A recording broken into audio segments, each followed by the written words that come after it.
Hello everyone, आज हम एक और प्रैक्टिस क्वेश्चन सेट सॉल्व करेंगे। पार्टनरशिप अकाउंट्स के सभी टॉपिक्स को कवर करते हुए आगे बढ़ते हैं और आज का प्रैक्टिस क्वेश्चन सेट शुरू करते हैं। पर उससे पहले जो क्वेश्चंस आपको होमवर्क में दिए थे उनको डिस्कस करते हैं। एज ऑलवेज पहले क्वेश्चन को खुद अटेम्प्ट करेंगे, आंसर गेस करेंगे और फिर एक्सप्लेनेशन के थ्रू अपने कॉन्सेप्ट्स को वेरीफाई करेंगे। ये क्वेश्चन आपको होमवर्क में दिया गया था। A and B are partners sharing profits in the ratio of 3:2. C is admitted for 1/4 share which he acquires equally from A and B. The sacrificing share of A and B will be. यहाँ पर आपको A और B दो partners हैं, उनका ratio दिया गया है। C को उन्होंने एडमिट किया है अपनी पार्टनरशिप फॉर्म में 1/4 शेयर के लिए, जो वो एक्वायर करता है A और B से इक्वल रेशियो में। तो आपको सेक्रीफाइसिंग शेयर बताना है यहाँ पर उनका कितना होगा। अगर हम सेक्रीफाइसिंग शेयर निकालें ए और बी का तो कैसे निकालेंगे। यहाँ पर उन्होंने दिया कि सी ने इक्वली एक्वायर किया है ए और बी से, मतलब उनका रेशियो कितना होगा 1:1। जो सेक्रीफाइसिंग रेशियो होगा वो उनका होगा 1:1। अब अगर हम बात करें उनके सेक्रीफाइसिंग शेयर की तो सबसे पहले ए का सेक्रीफाइस निकालते हैं। ए का सेक्रीफाइस कितना होगा, सी का शेयर है 1/4। ये जो 1/4 है इसमें ए का सेक्रीफाइस है 1/2, क्योंकि रेशियो है 1:1, तो इसका मतलब ए ने सेक्रीफाइस किया होगा इसमें से 1/2। तो अगर हम इसको कैलकुलेट करेंगे तो आंसर आएगा 1/8। ऐसे ही अगर हम बी का सेक्रीफाइस निकालते हैं तो बी के सेक्रीफाइस को निकालने के लिए जो सी का शेयर होगा जो कि है 1/4, इसमें बी का सेक्रीफाइस कितना है 1/2। आधा ए ने सेक्रीफाइस किया है और आधा बी ने सेक्रीफाइस किया है। तो जब हम इसे कैलकुलेट करेंगे फिर से हमारा कितना आ जाएगा 1/8। इसका मतलब करेक्ट आंसर यहाँ पर हमारा कितना हो जाएगा, option number B, that is 1/8। A और बी ने कितना सेक्रीफाइस किया है अपने प्रॉफिट में से 1/8 पार्ट। नेक्स्ट क्वेश्चन पर आते हैं। ये क्वेश्चन भी आपको होमवर्क में दिया गया था। Which of the following statements is correct. इनमें से कौन सी स्टेटमेंट करेक्ट है। Goodwill is distributed among all partners in the new ratio.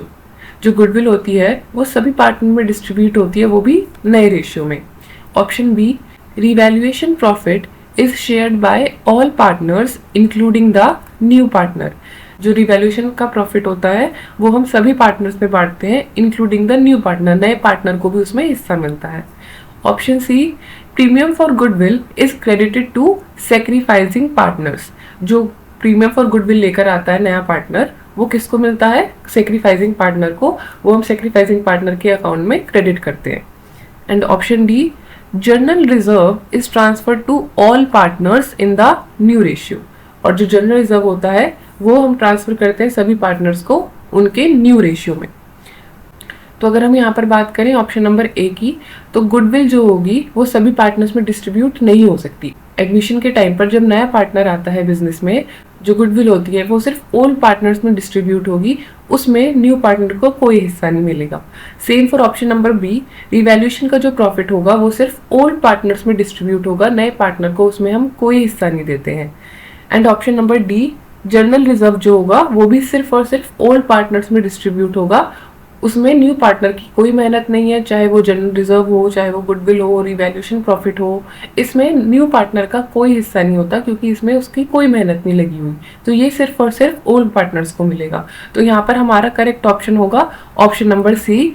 So premium for goodwill is credited to sacrificing partners, ये आपका यहाँ पर करेक्ट आंसर होगा। जो प्रीमियम फॉर गुडविल नया पार्टनर लेकर आता है वो सेक्रीफाइसिंग पार्टनर्स के लिए ही लेकर आता है। जो हिस्सा ओल्ड पार्टनर ने उसके लिए सेक्रीफाइस किया है उसको कंपेंसेट करने के लिए वो प्रीमियम फॉर गुडविल लेकर आता है। तो करेक्ट ऑप्शन आपका हो गया option number C. Next question पर आते हैं। At the time of admission an unrecorded asset worth ₹20,000 is discovered, the effect will be. Admission के टाइम पर उनको एक अनरिकॉर्डेड एसेट पता चला, कितने का, 20,000 रुपीज़ का। तो उसका आपको इफेक्ट पूछा है कि क्या होगा। अगर हम इसकी एंट्री की बात करें, अगर हम रिवैल्यूएशन अकाउंट में इसे रिकॉर्ड करेंगे तो हमारा जो अनरिकॉर्डेड एसेट हमें पता चला है, इसका मतलब जब हम इसको रिकॉर्ड करेंगे तो एसेट्स हमारे बढ़ जाएंगे।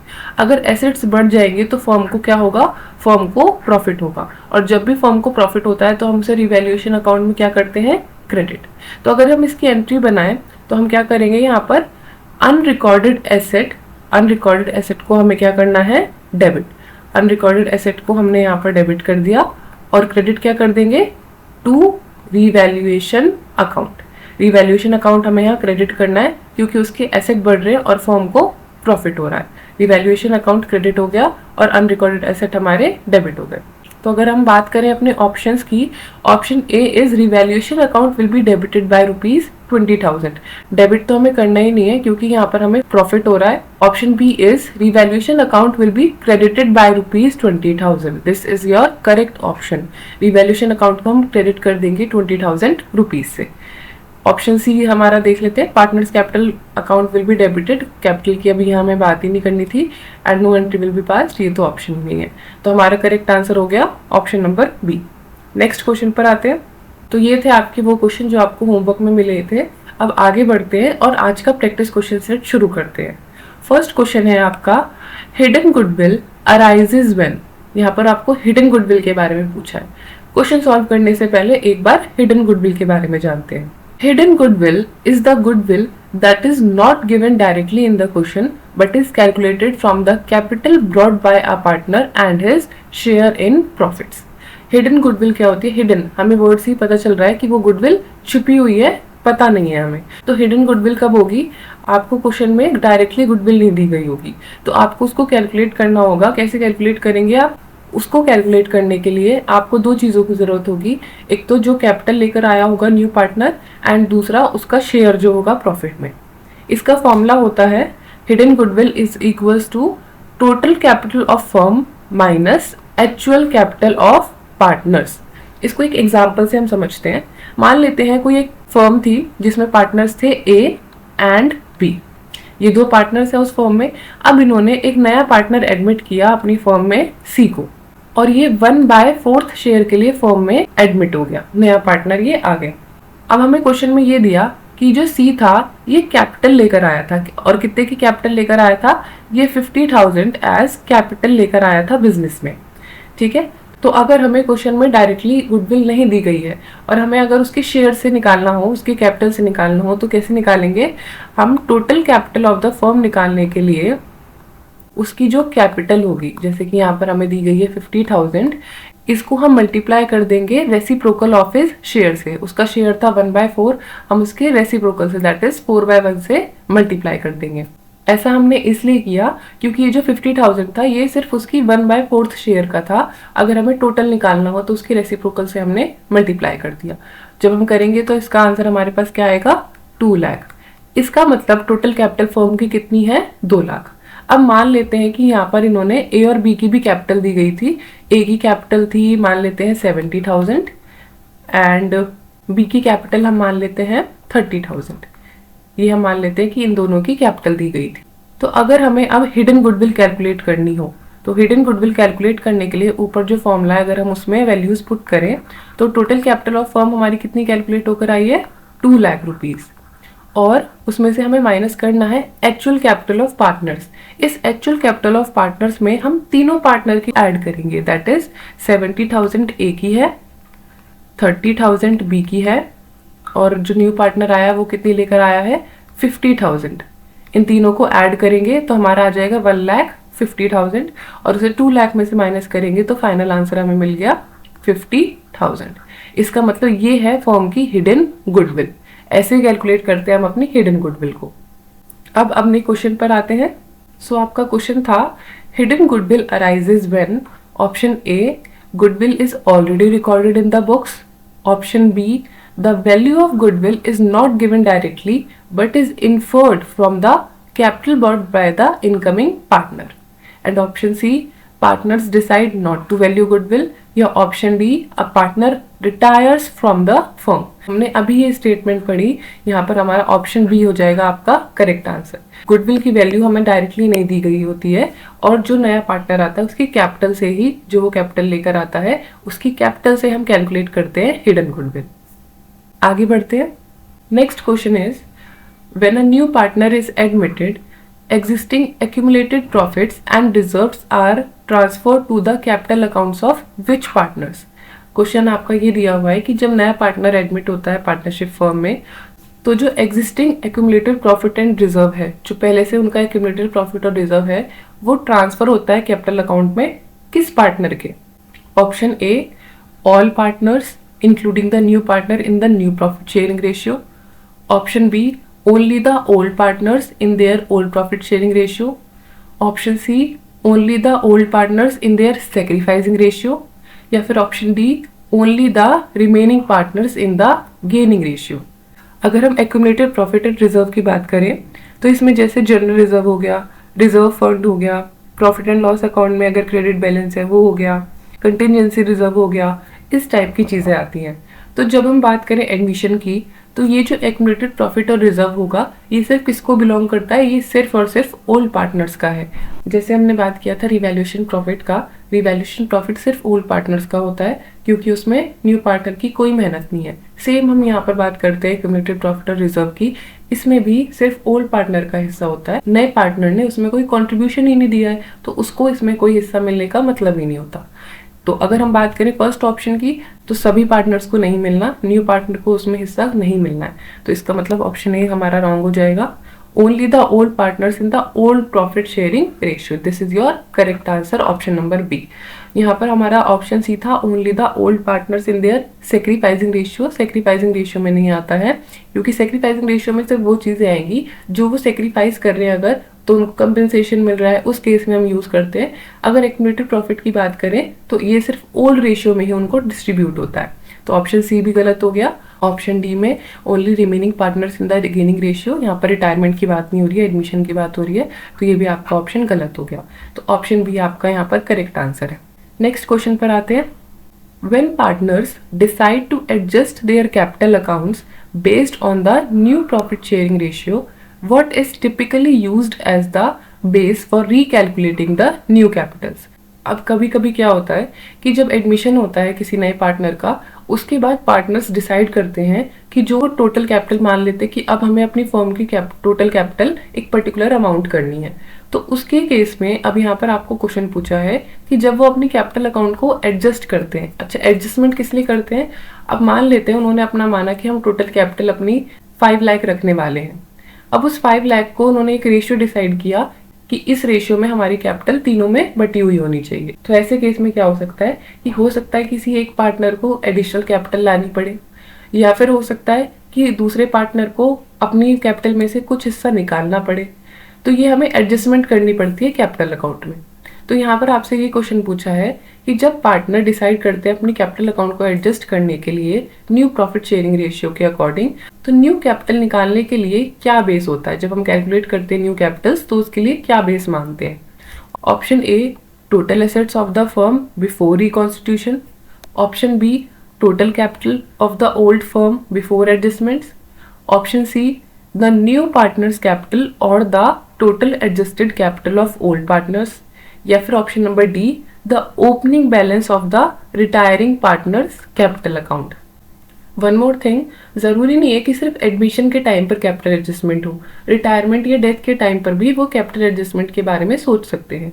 हो सकता है कोई पार्टनर रिटायर होके जा रहा है, उसके बाद वो सोचे कि अब हमें अपनी कैपिटल एडजस्टमेंट करनी है और हम अब अपनी कैपिटल एक पर्टिकुलर अमाउंट रखने वाले हैं, या हम ये एडजस्टमेंट अपनी कैपिटल में करने वाले हैं, तो वो रिटायरमेंट और डेथ के केस में भी हो सकता है। अब अगर हम अपने आंसर की बात करें तो यहाँ पर आपका करेक्ट आंसर होगा option number C, the new partners capital और the total adjusted capital of old partners. या तो हम न्यू पार्टनर की कैपिटल को बेस मानकर टोटल कैपिटल निकालते हैं, जैसे हमने हिडन गुडविल में कैलकुलेट किया था, वो जो कैपिटल लेकर आया था उससे हमने टोटल कैपिटल कैलकुलेट की थी, तो या तो हम ऐसे बेस मानते हैं या फिर जो टोटल एडजस्टेड कैपिटल होती है ओल्ड पार्टनर्स की उसको बेस मानते हैं। इसमें हमें एडजस्टमेंट करनी पड़ती है, सारी एडजस्टमेंट करने के बाद जो भी कंबाइंड कैपिटल होगी ओल्ड पार्टनर्स की उसको हम टोटल कैपिटल मानते हैं। अगर हम ऑप्शंस की बात करें तो टोटल एसेट्स की तो यहाँ पर बात ही नहीं होनी है, टोटल एसेट्स को तो हमें बेस नहीं मानना है कैपिटल निकालने के लिए। अगर ऑप्शन बी की बात करें, the total capital of the old firm before adjustment, अभी हमने डिस्कस किया कि इसमें एडजस्टमेंट्स करनी होती हैं, एडजस्टमेंट करने के बाद जो आएगी उसको हमें बेस लेना होता है, ऑप्शन बी भी रॉन्ग हो गया। The opening balance of retiring partners capital account, ये भी आपका ऑप्शन गलत हो गया। अगर रिटायरमेंट की भी बात करें, रिटायरिंग पार्टनर तो ऑलरेडी फर्म को छोड़कर जा रहा है, तो उसकी कैपिटल को तो हम बेस मान ही नहीं सकते हैं, तो ऑप्शन सी हो गया आपका यहाँ पर करेक्ट आंसर। नेक्स्ट क्वेश्चन पर आते हैं। When goodwill is raised at its full value and retained in books, goodwill account is। तो यहाँ पर आपका क्वेश्चन है कि जब पार्टनर्स डिसाइड करें कि वो गुडविल की वैल्यू को रेज करेंगे और उसको बुक्स में ही रिटेन करेंगे, मतलब बुक्स में ही रखेंगे, तब गुडविल अकाउंट का क्या होगा।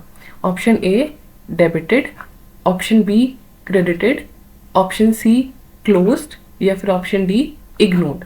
अगर हम एंट्री की बात करें तो यहाँ पर एंट्री होती है जब वो रेज करते हैं, अगर उन्हें बुक में रखना है तो सिंपल सी बात है, गुडविल हमारा एसेट है तो गुडविल अकाउंट को हम क्या कर देंगे, डेबिट कर देंगे यहाँ पर, क्योंकि हम उसे बुक्स में रखने वाले हैं, बुक्स में शो करने वाले हैं, तो गुडविल अकाउंट को हमने डेबिट कर दिया। और क्या कर देंगे, कौन से अकाउंट में क्रेडिट करेंगे, to partners capital account, partner के कैपिटल अकाउंट में इसको हम क्रेडिट कर देते हैं। तो यहाँ पर आपका करेक्ट ऑप्शन क्या होगा, option number A, that is goodwill account is debited. वो रेज करते हैं और उसको बुक्स में रिटेन करते हैं, तो गुडविल अकाउंट को हम डेबिट कर देते हैं। नेक्स्ट क्वेश्चन पर आते हैं। नेक्स्ट क्वेश्चन है आपका, यहाँ पर आपको असर्शन दिया है, एक स्टेटमेंट दिया और उसका रीजन दिया है। पहले हम दोनों को पढ़ते हैं और उसके बाद ऑप्शंस पर आएंगे। Assertion is the retiring partner is entitled to his share of reserves, profits and losses. और रीजन क्या दिया है इसका, the existing profits and reserves are earned with the efforts of all the partners. अब यहाँ पर रिटायरमेंट की अगर बात हो रही है तो एक बार रिटायरमेंट को समझते हैं। रिटायरमेंट का मतलब होता है कि जब कोई पार्टनर वॉलंटरली बिजनेस को छोड़कर जा रहा है, अपनी इच्छा से छोड़कर जा रहा है बिजनेस को, उसको हम कहते हैं रिटायरमेंट। तो सबसे मेन पॉइंट तो यहाँ पर आपको जो ध्यान रखना है कि जैसे एडमिशन के टाइम पर जो नया पार्टनर आता था उसको पुराने प्रॉफिट्स में कोई भी हिस्सा नहीं मिलता था, बट रिटायरमेंट के टाइम पर ऑपोजिट होता है। रिटायरमेंट के टाइम पर जब पार्टनर छोड़ के जा रहा है तो उसको जो पुराने प्रॉफिट्स होंगे उन सभी में उसको हिस्सा मिलेगा। क्यों, क्योंकि उसमें उनको अर्न करने में रिटायरिंग पार्टनर की भी मेहनत है, तो उसको अपना सारा हिस्सा मिलेगा, तो इसीलिए उसको उसमें हिस्सा मिलता है। So the retiring partner is entitled to, किस किस चीज में हिस्सा मिलता है उसको, capital balance, share of goodwill, share of reserves and accumulative profits and share of revaluation profit, या फिर अगर रिवैल्यूएशन लॉस होगा तो वो माइनस हो जाता है। तो उसको सभी चीज़ों में हिस्सा मिलता है। ये सब चीज़ें उसकी मेहनत से भी अर्न की हैं बिजनेस ने, तो जब वो रिटायर हो रहा होता है तो उसको भी इन सब चीज़ों में हिस्सा देना पड़ता है। यहाँ पर आपको एक चीज़ जो ध्यान रखनी है, रिटायरमेंट में 3 चीज़ें आती हैं, old ratio, gaining ratio and new ratio. अगर हम ओल्ड रेशियो की बात करें तो ओल्ड रेशियो हम यूज करते हैं जब भी कोई पास्ट एडजस्टमेंट्स होती हैं, रिटायरमेंट से पहले जो भी चीजें हुई हैं, जब हम उसकी एडजस्टमेंट कर रहे होंगे तो वो हम ओल्ड रेशियो में करते हैं। गेनिंग रेशियो की बात करें तो गेनिंग रेशियो यूज होता है गुडविल कंपेंसेशन में। जब हम गुडविल कंपेंसेशन दे रहे होते हैं रिटायरिंग पार्टनर को, तो उस केस में हम गेनिंग रेशियो का यूज करते हैं। जो ओल्ड पार्टनर होते हैं वो पार्टनर के रिटायर होने की वजह से कुछ ना कुछ गेन कर रहे होते हैं, तो उसकी कंपेंसेशन देते हैं वो रिटायरिंग पार्टनर को। तो गुडविल कंपेंसेशन के लिए हो गया गेनिंग रेशियो। एंड अगर हम बात करें न्यू रेशियो की, तो न्यू रेशियो फ्यूचर प्रॉफिट्स में यूज होता है। जब भी फ्यूचर प्रॉफिट की कुछ भी बात होगी, डिस्ट्रीब्यूट करने की बात होगी, तो हम न्यू रेशियो को यूज करते हैं। The retiring partner gets everything due up to the date of retirement but not a share in future profits. जो रिटायरिंग पार्टनर होता है, ये आपको पॉइंट याद रखना है कि उसको सब कुछ मिलता है, जो भी उसके रिटायरमेंट से पहले का जो भी उसका हिस्सा बनेगा उसको सब कुछ मिलेगा, लेकिन उसको फ्यूचर प्रॉफिट में कोई भी हिस्सा नहीं मिलता। उसकी जैसे ही वो रिटायर हो जाएगा, उसकी रिटायरमेंट के बाद उसको कोई भी हिस्सा फ्यूचर प्रॉफिट में नहीं मिलेगा। ये मेन पॉइंट है जो आपको याद रखना है। अब अपने क्वेश्चन पर आते हैं। तो अब अगर हम अपनी स्टेटमेंट देखें, the retiring partner is entitled to his share of reserves, profits and losses. Statement बिल्कुल करेक्ट है। जो रिटायरिंग पार्टनर होता है उसको अपना शेयर मिलता है रिजर्व में, प्रॉफिट में और लॉसेस में। इसका हमें रीजन क्या दिया हुआ है कि existing profits and reserves are earned with the efforts of all the partners. जो भी प्रॉफिट या रिजर्व रिटायरमेंट से पहले का था, एग्जिस्टिंग था, वो सभी पार्टनर के एफर्ट की वजह से कमाया गया था, इसीलिए उसमें रिटायरिंग पार्टनर को भी हिस्सा मिलता है। रीजन भी इसका बिल्कुल करेक्ट है। तो हमारा यहाँ पर ऑप्शन देखते हैं, both assertion A and reason are true and reason R is the correct explanation of assertion A। यहाँ पर दिया है कि दोनों करेक्ट है और रीजन जो है वो करेक्ट एक्सप्लेनेशन है assertion A की। ये हमने अभी डिस्कस कर लिया। ऑप्शन ए यहाँ पर हो गया हमारा करेक्ट आंसर। दोनों ट्रू भी हैं और रीजन बिल्कुल करेक्ट एक्सप्लेनेशन है असर्शन की। आगे बढ़ते हैं। Similar type of question, assertion है आपकी retirement of a partner leads to dissolution of partnership. जब पार्टनर रिटायर होता है तो उसकी वजह से पार्टनरशिप का डिसोल्यूशन हो जाता है, पार्टनरशिप खत्म हो जाती है। इसका रीजन आपको दिया हुआ है, in the absence of deed if one partner retires this will dissolve the firm compulsorily. यहाँ पर आपको दिया है कि अगर डीड में कुछ भी मेंशन नहीं है और अगर कोई एक पार्टनर रिटायर हो गया तो उसकी वजह से क्या होगा, जो फर्म है वो कंपल्सरीली डिसॉल्व हो जाएगी, उसको खत्म करना पड़ेगा अपना बिजनेस। तो अगर हम असर्शन ए की बात करें तो ये तो एकदम करेक्ट है कि जब एक पार्टनर रिटायर करता है पुरानी पार्टनरशिप एग्रीमेंट एंड हो जाती है और रिमेनिंग पार्टनर्स के बीच नई पार्टनरशिप स्टार्ट होती है, इसलिए डिसोल्यूशन ऑफ पार्टनरशिप तो होता है। डिसोल्यूशन ऑफ पार्टनरशिप का मतलब है कि जो उनके बीच का एग्रीमेंट है पार्टनरशिप का, सिर्फ वो डिसॉल्व हुआ है, सिर्फ वो खत्म हुआ है, वो पार्टनरशिप का न्यू एग्रीमेंट बनाते हैं। तो सिर्फ पार्टनरशिप डिसॉल्व होती है, उनके बीच का एग्रीमेंट डिसॉल्व होता है, लेकिन फर्म चल रही होती है, बिजनेस चल रहा होता है। तो हमारी असर्शन ए करेक्ट है। बट अगर हम रीजन की बात करें तो रीजन हमारा गलत है। एक पार्टनर के रिटायर होने से फर्म कंपल्सरीली डिसॉल्व नहीं होती, रिमेनिंग पार्टनर्स चाहें तो बिजनेस कंटिन्यू कर सकते हैं।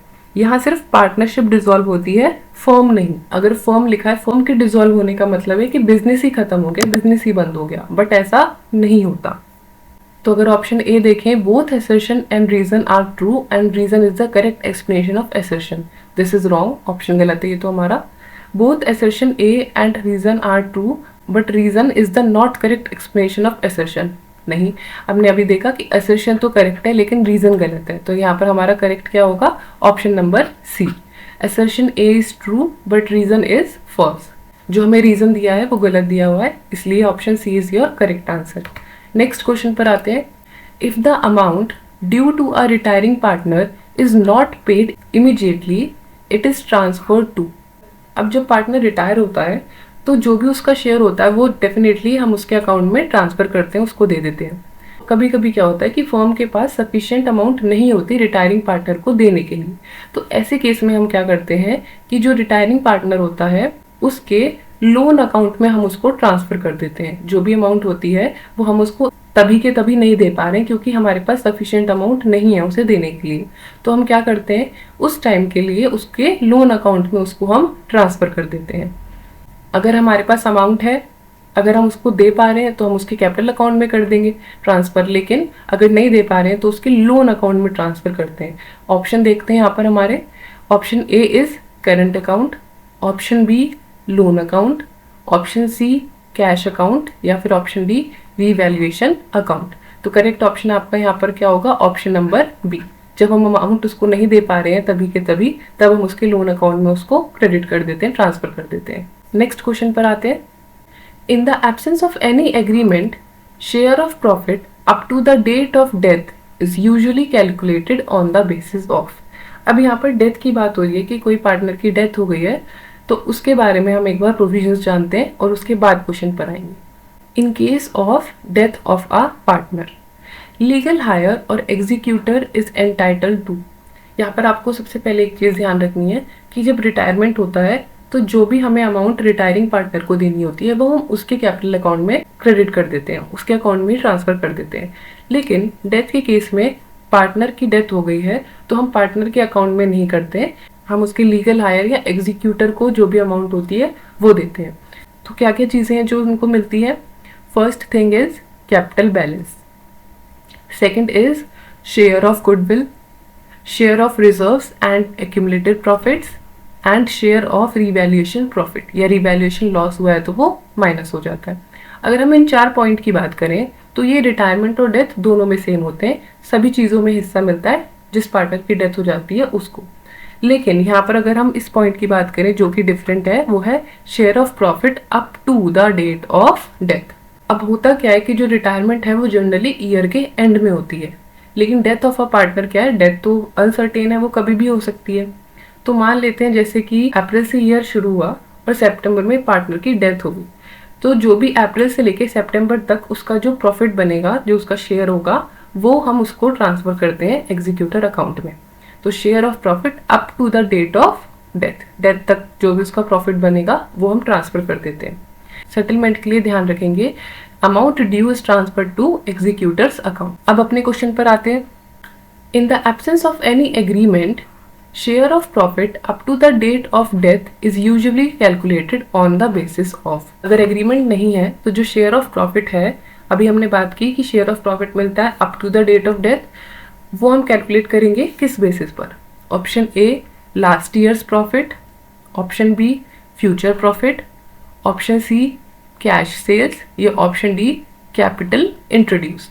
अभी हमने बात की कि उसको डेथ तक का जो भी प्रॉफिट होगा उसका वो मिलेगा, बट अगर हम बात करें उस प्रॉफिट को हम कैलकुलेट कैसे करेंगे, क्योंकि अगर उस साल की बात करें तो ईयर तो एंड हुआ ही नहीं है। जब ईयर एंड होगा तभी हम प्रॉफिट को कैलकुलेट कर पाएंगे। तो ऐसे केस में हम क्या करते हैं कि जो लास्ट ईयर का प्रॉफिट होता है उसके बेसिस पर हम उसके शेयर ऑफ प्रॉफिट को कैलकुलेट कर देते हैं। तो यहाँ पर आपका option number A correct answer हो जाएगा, last years profit. Future profit की बात करें तो ये तो हम अभी निकाल ही नहीं सकते हैं।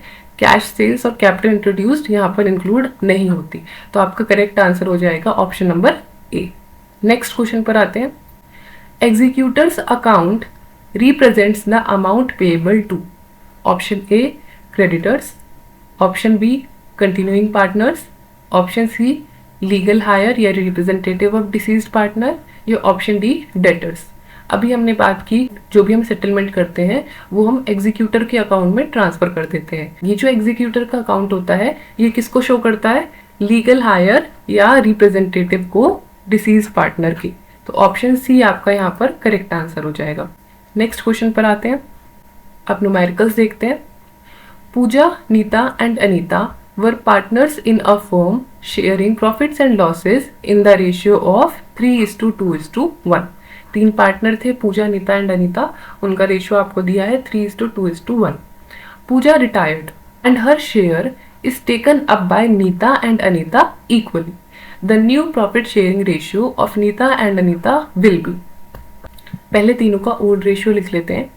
इनका फर्स्ट लेटर लेते हैं, नेम का पी एन एंड ए।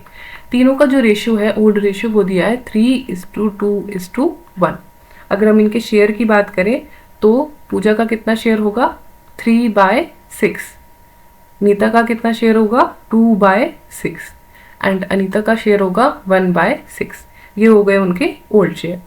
अब यहाँ पर आपको क्वेश्चन में दिया हुआ है कि जो पूजा का शेयर है वो नीता और अनीता ने इक्वली लिया है। अब क्वेश्चन में हमें दिया हुआ है कि जो पूजा का शेयर है वो नीता और अनीता ने इक्वली लिया है। इसका मतलब पूजा का शेयर हमें दिया हुआ था 3/6। 3/6 को इक्वली लिया गया अगर, तो इसको हम क्या करेंगे 3/6 को मल्टीप्लाई कर देंगे 1/2 से।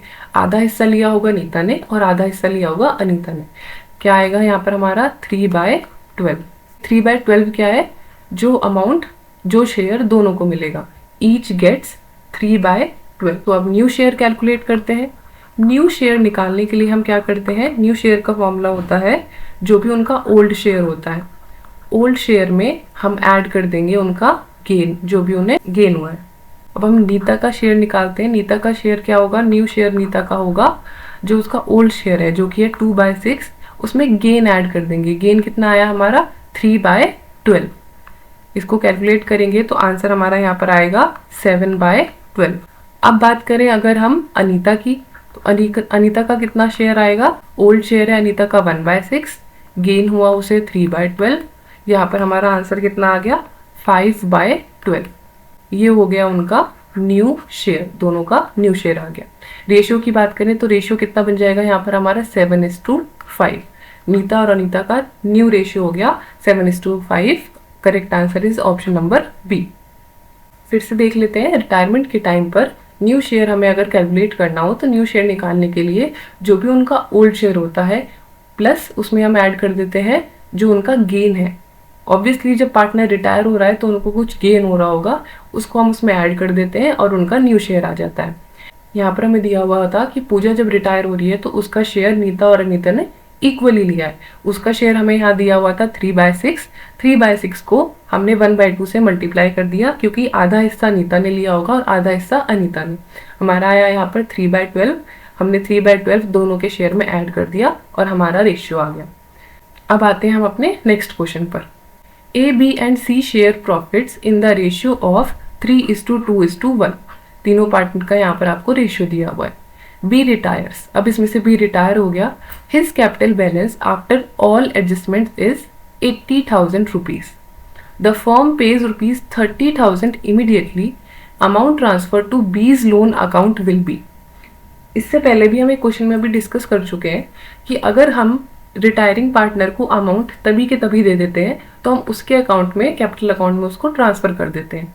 बट जो अमाउंट हम उसको नहीं दे पा रहे हैं वो हम उसके लोन अकाउंट में ट्रांसफर करते हैं। अगर हम उसको तभी के तभी अमाउंट नहीं दे पा रहे हैं क्योंकि इनसफिशिएंट फंड्स हैं हमारे पास, तो हम उसके लोन अकाउंट में ट्रांसफर कर देते हैं। अगर हम यहाँ बात करें तो उसका जो कैपिटल बैलेंस है एडजस्टमेंट के बाद वो है 80,000 का, ठीक है। और जो फर्म है वो उसको इसमें से 30,000 तभी के तभी पे कर देती है। तो जो उन्होंने तभी पे कर दिया वो तो उसके कैपिटल अकाउंट में ट्रांसफर हो जाएगा। बट जो वो उन्हें पे नहीं कर पा रही है, कितने अमाउंट पे नहीं कर पा रही है? 50,000। 80,000 में से वो 50,000 नहीं दे पा रहे हैं।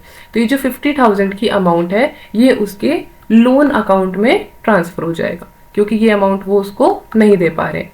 तो यहाँ पर हमारा करेक्ट आंसर क्या होगा? Option number C, that is 50,000। जो उन्होंने दे दिया वो कैपिटल अकाउंट में जाएगा, जो नहीं दे पा रहे हैं वो लोन अकाउंट में जाएगा। नेक्स्ट क्वेश्चन पर आते हैं। X, Y and Z share profits in a 4:3:2 ratio. Z is guaranteed a minimum profit of rupees 50,000. Any deficiency is to be borne by X and Y equally.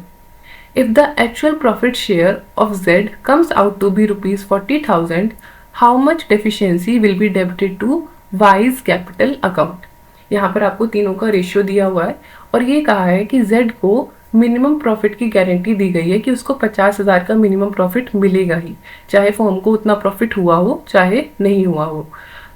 लेकिन अब point ये आता है कि उसको देंगे कैसे? तो जो भी डेफिशिएंसी होगी, जितने की भी कमी आ रही होगी, वो इन्होंने बोला कि X और Y मिलकर इक्वली देंगे, बराबर हिस्सों में देंगे। अब उन्होंने कहा कि जो Z का एक्चुअल प्रॉफिट था वो था 40,000। How much deficiency will be debited to Y's capital account. तो वाई के कैपिटल अकाउंट में कितने की डेफिशिएंसी हम डेबिट करेंगे, कितना अमाउंट वो जेड को अपने प्रॉफिट में से देगा। तो सबसे पहले यहाँ पर हम कैलकुलेट करते हैं डेफिशिएंसी। अगर हम डेफिशिएंसी की बात करें तो उन्होंने कहा था कि गारंटी है 50,000 की कि 50,000 हम आपको देंगे ही देंगे। बट एक्चुअली में उसको प्रॉफिट हुआ कितने का? उसको प्रॉफिट हुआ 40,000 का। इसका मतलब डेफिशिएंसी कितने की आई? 10,000 रुपीज़ की, 10,000 की कमी पड़ रही है। अगर 50,000 ही उसका पूरा आ जाता प्रॉफिट तो कोई डेफिशिएंसी नहीं होती, उसको पूरी अमाउंट मिल गई। बट उसको उतना पूरा अमाउंट नहीं मिला, सिर्फ 40,000 का प्रॉफिट आया, तो 10,000 की डेफिशिएंसी हो गई। अब ये जो डेफिशिएंसी हुई 10,000 की, इसको एक्स और वाई इक्वली देंगे। इसका मतलब एक्स कितना देगा?